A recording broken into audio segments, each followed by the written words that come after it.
பாக்கியலட்சுமி தொடர்ல ராதிகா வீடு காலி பண்ற விஷயம் கேள்விப்படுற பாக்கியா இனியாவுக்கு ஃபோன் பண்ணி கோபி கிட்ட கொடுக்க சொல்றாரு. ஆனா இனியா கோபி பக்கத்துல இருந்தாலும் கோபி அப்பா ரூம்ல இருக்கிறாருன்னு சொல்லி ஃபோன் கொடுக்க மறுத்துடுறா. பிறகு இதை பற்றி அவன் பாட்டிக்கிட்ட பேசுறா.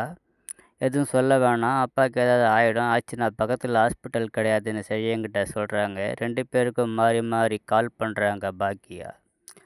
2 பேரையும் கால் அட்டன் பண்ண வேண்டான்னு சொல்லிடுறாங்க. வீட்டில் பாக்கியா வெளியே உட்காந்து பேசிக்கிட்டு இருக்கிறாங்க. அப்போ ஏற்கனவே அவங்கக்கிட்ட வேலை பார்த்தவங்க வேலை கேட்டு வர்றாங்க. அவங்க இதுமாரி எல்லாத்தையும் ஏற்றி அனுப்பிச்சிட்டாங்க.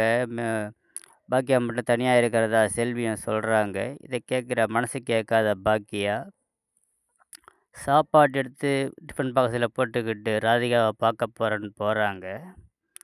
அப்போ அங்கே ராதிகா தனிமையில் தனியாக வீடு காலி பண்ண வீட்டில் படுத்து கிடக்குறாங்க. அங்கே போய் ராதிகா கிட்ட பேசுகிறாங்க, பழைய விஷயங்கள்லாம் பேசுகிறாங்க. நான் மட்டும் கோபியை கல்யாணம் பண்ணாமல் இருந்தால் நம்ம 2 பேரும் ஃப்ரெண்டாகவே இருந்திருக்கலாம்.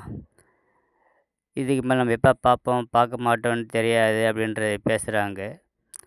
நீங்கள் இதேமாரி தான் எனக்கு சாப்பாடு கொண்டு வந்திருக்கிறீங்க ஏற்கனவே, அதெல்லாம் ஞாபகம் இருக்கான்னு கேட்குறாங்க. அதுக்கு பாக்கியா இதெல்லாம் மறக்க முடியாது, நம்மளாம் நட்பாக தான் இருந்தோம் அப்படின்னு அவங்களுக்குள்ள மனம் திறந்து பழைய விஷயங்கள்லாம் பேசிக்கிறாங்க.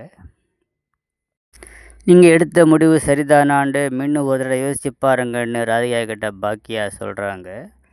எந்த முடிவையும் நான் சரியாக எடுத்ததில்லை அப்படின்னு ராதிகா ஃபீல் பண்ணி பேசுகிறாங்க.